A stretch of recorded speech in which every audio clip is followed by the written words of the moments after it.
Assalamualaikum dear students. I am Sir Fayaz and today I am going to solve question number 5. Shahid earned rupees 240 in first day. Shahid एक पहले दिन 240 रुपये कमाता है.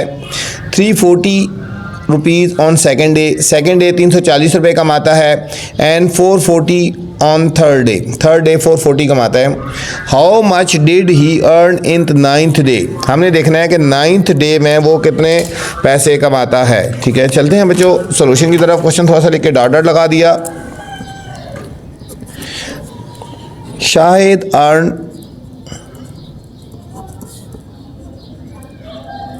On first day. ठीक है, फर्स्ट डे कितने अर्न करता है? Rupees 240. Shahid earn second day में कितने अर्न करता है? रुपीज़ 340. फिर शाहिद अर्न थर्ड डे बच्चों कितने अर्न कर रहा है? Rupees 440 rupees. इसको बच्चों गौर से देखा है, देखो 240, 340, 440 एक सीक्वेंस से बढ़ा है ना. ये अर्थमेटिक सीक्वेंस है, अर्थमेटिक सीक्वेंस है ये. ठीक है, देखो 240, 340, 440 ये सीक्वेंस अर्थमेटिक है. इसमें बच्चों हमने जो फाइंड करना है ना, what did he earn in 9 day. A 9 find करना है, ए हमने 9 फाइंड करना है. ये हमारे पास इसमें A1 की वैल्यू हो गई 240. डिफरेंस जो D है, D इज इक्वल टू इन दोनों का डिफरेंस देखो 340 माइनस 240 इज इक्वल टू 100 हो गया. हम लिखेंगे A n general formula, A is equal to A1 plus n minus 1 into D. A9 find करना है तो A1 की वैल्यू है 240, n से मुराद 9 माइनस 1 और D की वैल्यू है 100. A9 is equal to 240 plus 9 में 7 के 8 और into 100.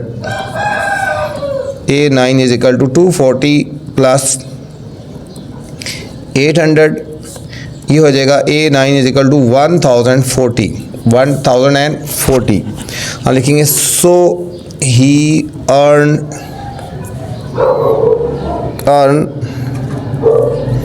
In ninth day is equal to rupees 1040 rupees earn करेगा बच्चों नाइन्थ डे में. ये था क्वेश्चन नंबर 5. क्वेश्चन नंबर 6 में जाने से पहले आपसे गुजारिश स्टूडेंट, अगर आप चैनल पे नए हैं तो चैनल को लाइक करना है, सब्सक्राइब करना है और दोस्तों के साथ शेयर भी करना है. ठीक है, ताकि जो नई वीडियो बनाऊँ बर वक्त आप तक पहुँचे. Question number 6, factorise the following. इनको बच्चे फैक्टराइज करना है. पार्ट नंबर ए से लेकर पार्ट नंबर डी तक जितने पार्ट है इनको हमने फैक्टराइज करना है. Factorise the following. First part है A part 3xy plus 6x square y square plus 9xz. इनको बच्चों फैक्टराइज करना है. फैक्टराइज करने के मुख्तलिफ मेथड हैं बच्चों, हमने उनको देखना है according to condition.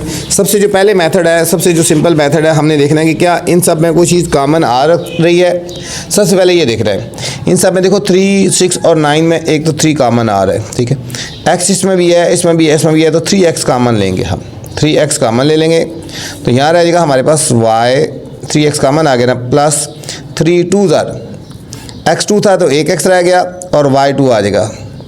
3x y square हो गया प्लस 3 9 हो गया ना, और x कॉमन आ गया तो z आ गया. ये बच्चों इसका फैक्टराइज हो गया, इसके फैक्टर्स बन गए. सबसे आसान मेथड था, इसमें कॉमन आता है, इसके अलावा कोई और चीज़ इसमें आगे सॉल्व फर्दर नहीं हो सकता. ये था ए पार्ट. बी पार्ट है y4 minus 12y square plus 36. यहाँ पे देखो बच्चों 3 वैल्यूज है. हम यहाँ पे फार्मूला बना के देखते हैं. देखो ये बनेगा a स्क्वायर प्लस ये हो गया b स्क्वायर माइनस 2 फार्मूले का ये हमारे पास a हो गया और ये हमारे पास b हो गया। देखो ये y4 माइनस 12y स्क्वायर और प्लस 36, इसको शॉर्ट फॉर्म में हम लिखेंगे तो a minus B whole square वाला फार्मूला बन जाएगा। ये हो जाएगा a माइनस बी का होल स्क्वायर, ठीक है। इसको हमने क्लोज फॉर्म में लिखेंगे तो ये हमारे पास बन गया a माइनस बी का होल स्क्वायर हो गया बच्चों। ये हमारे पास b पार्ट था। नेक्स्ट स्टूडेंट सी पार्ट है, C part x8 minus y8, x8 minus y8, ये बहुत ही इंपॉर्टेंट पार्ट है स्टूडेंट। इसके ऊपर आपने स्टार लगा लेना है, ठीक है। वीडियो पूरी देखा करें, वीडियो के अंदर ऐसी ऐसी चीज़ें बताई जाती हैं जो आज तक किसी टीचर ने आपको नहीं बताई हैं, ठीक है। तो इसके ऊपर आपने स्टार लगा लेना है, बहुत ही इंपॉर्टेंट पार्ट है। इसको हमने फैक्टराइज करना है। अब देखो x8 माइनस y8, जब भी टू डिजिट के बीच में नेगेटिव का साइन आया तो इसको हम स्क्वायर की फॉर्म में लिखेंगे, x4 का होल स्क्वायर माइनस y4 का होल स्क्वायर लिख सकते हैं। x4 का स्क्वायर माइनस y4 का होल स्क्वायर लिख सकते हैं बच्चों। अब ये फार्मूला बन जाएगा a square minus b square वाला फार्मूला बन जाएगा। ये बन जाएगा a square minus b square, तो ये होता है a plus B into A minus B, ये वाला फार्मूला हम लगाएंगे। A square minus B square, एक दफ़ा हमने इनको ऐड कर देना है और इनको एक दफ़ा सब्ट्रैक्ट कर देना है। एक दफ़ा लिखेंगे x4 प्लस y4 और एक दफ़ा लिखेंगे x4 माइनस y4, ठीक है। ये फर्दर सॉल्व नहीं होगा, ये आगे सॉल्व हो जाएगा। इसको हम ऐसे लिखते हैं x4 प्लस y4, इसको हम कर देते हैं x2 का होल स्क्वायर माइनस y2 का होल स्क्वायर। इनको फिर एक दफ़ा ऐड और सब्ट्रैक्ट कर लेते हैं। ये तो ऐसे ही लिखेगा x4 y4, ये हो जाएगा x square plus y square और x square minus y square आ गया स्टूडेंट। अब ये जो लास्ट वाला है माइनस वाला, ये वाला दोबारा फिर आगे फर्दर सॉल्व हो जाएगा। ये वाला हम इसको दोबारा आगे सॉल्व करेंगे।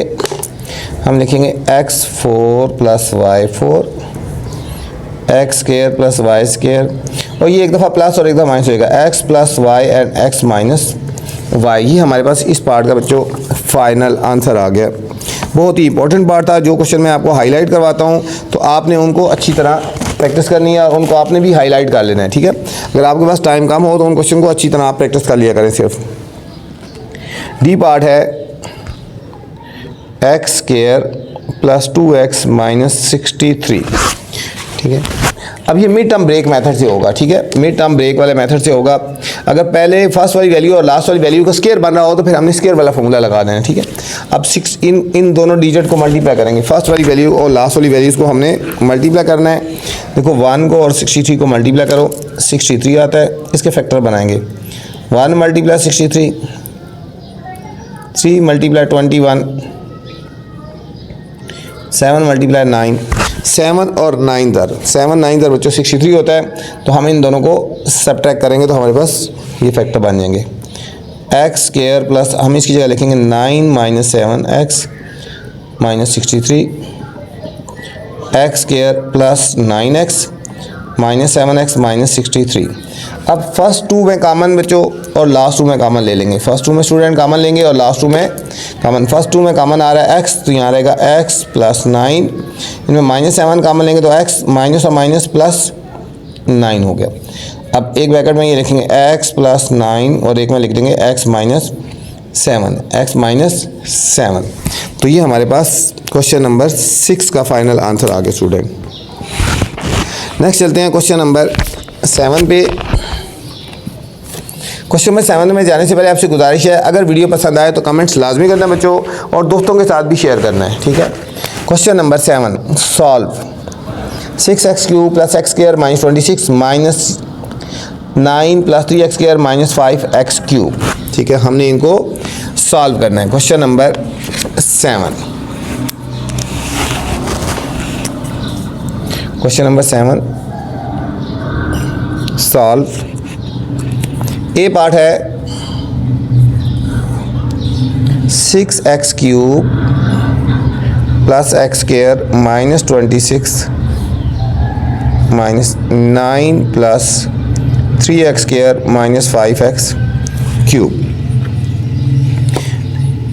अब स्टूडेंट देखो इन दोनों ब्रैकेट के बीच में कौन सा साइन है, इन दोनों ब्रैकेट के बीच में नेगेटिव का साइन है। तो जब हम ब्रैकेट ओपन करेंगे तो इनका साइन चेंज हो जाएगा। ये हमारे पास हो जाएगा 6x³ plus x square minus 26। Bracket के बाद नेगेटिव का साइन हो तो अंदर वाले सारे साइन चेंज होंगे, माइनस हो जाएगा, ये प्लस है तो माइनस हो जाएगा और ये माइनस है तो प्लस हो जाएगा। अब यहाँ पे आगे लाइक टर्म को लाइक टर्म के साथ हमने लिखना है, ठीक है। अब देखो 6x³ है 5x³ है, इनको अरेंज करेंगे 6x³ प्लस 5x³ ये दोनों लाइक टर्म्स होंगी। अब ये एक्स स्क्वायर और ये भी एक्स स्क्वायर है, plus x square minus 3x²। अब माइनस 26 और माइनस 9 ये स्टूडेंट दो लाइक टर्म्स होंगी, ये दोनों लाइक टर्म्स होंगी, ये दोनों लाइक टर्म होगी और ये दोनों लाइक टर्म्स होंगी। अब इन दोनों को सॉल्व करेंगे, 6 प्लस 5 11x³। इन दोनों के साथ डिफरेंट साइन है, सबट्रैक्ट करेंगे, 3 में से 1 गए 2 माइनस 2x², 3 में से 1 गए 2 और इन दोनों के साथ सेम साइन है तो ऐड हो जाएंगे माइनस 35, 26 और 9 माइनस 35। इस पार्ट का स्टूडेंट फाइनल आंसर आ गया 11x² minus 2x², 11x³ minus 2x² और माइनस 35। ये था student part number A. Part number B है y² minus 5 into minus y² plus 5।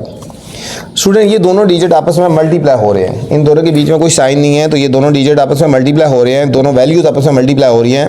पहले y² को इससे मल्टीप्लाई कर लेते हैं, इस तरह y² को हम इस पूरे डिजिट से मल्टीप्लाई करेंगे, पूरी वैल्यू से मल्टीप्लाई करेंगे, फिर माइनस 5 को इससे पूरी वैल्यू से मल्टीप्लाई करेंगे, ठीक है।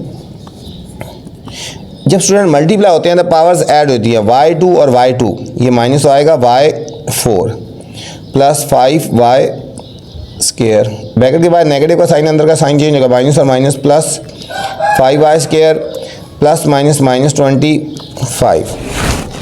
अब ये दो लाइक टर्म्स है, ये दोनों लाइक टर्म्स हैं, ये दोनों सॉल्व हो जाएंगी। ये हो जाएगा माइनस y4 5 और 5 10y² माइनस 25। ये हमारे पास स्टूडेंट इस पार्ट का फाइनल आंसर आ गया। इसको आप थोड़ा अरेंज करके लिखना चाहिए, अरेंज कर लें, बुक एंड में अरेंज करके लिखा हुआ है, इसको पहले लिखा हुआ है, इसको बाद में और इसको बाद में लिखा हुआ है, लेकिन आप इसको बेशक यहाँ तक इसी तरह रहने दें, बिल्कुल यही आंसर है। ये था पार्ट बी। पार्ट सी है student x³ plus x minus 2 divide x minus 1। अब इन दोनों को हमने डिवाइड करना है, इन दोनों को हमने डिवाइड करना है। हम लिखेंगे x³ plus x minus 2 x minus 1। अब x माइनस 1 को किस से मल्टीप्लाई करेंगे, x³ बाय फर्स्ट वाली वैल्यू लेके आनी, हम इसको x² से करेंगे। ये हो जाएगा x2 और 1 x3 माइनस x²। हम x² से मल्टीप्लाई करेंगे तो क्या आंसर आया, x³ माइनस x² स्टूडेंट इधर साइड में लिखना है हमने, ठीक है। इनके साइन चेंज कर देंगे, ये प्लस है तो माइनस हो जाएगा, माइनस है तो ये प्लस हो जाएगा। आप इस वैल्यू को पहले लिखना है x² प्लस x और फिर ये माइनस 2 लिखेंगे। अब x माइनस 1 x को किससे मल्टीप्लाई करें, x कह रहा है x से करेंगे, x² minus x plus x से करेंगे तो ये हो जाएगा x² माइनस x। अब इनके भी साइन चेंज करेंगे बच्चों, प्लस है तो माइनस हो जाएगा, तो माइनस है तो प्लस हो गया। ये हो जाएगा 2x माइनस 2। अब हम इसको 2 से मल्टीप्लाई करेंगे तो 2x माइनस 2 प्लस 2 से करेंगे तो हमारे पास आंसर आएगा 2x माइनस 2। साइन चेंज कर देंगे, ये दोनों कट गया तो हमारे पास बच्चों इसका फाइनल आंसर आ गया x² प्लस x प्लस 2। ये था स्टूडेंट क्वेश्चन नंबर 7। इस वीडियो मैंने क्वेश्चन नंबर 5 से लेकर 7 तक बनाए हैं। अगर इससे नेक्स्ट वाले क्वेश्चन देखने हैं तो मेरी नेक्स्ट वाली वीडियो देख सकते हैं। आपसे गुजारिश है, वीडियो पसंद आए तो कमेंट्स करना है और दोस्तों के साथ भी शेयर करना है। अपना ख्याल रखना बच्चों, अल्लाह हाफिज़।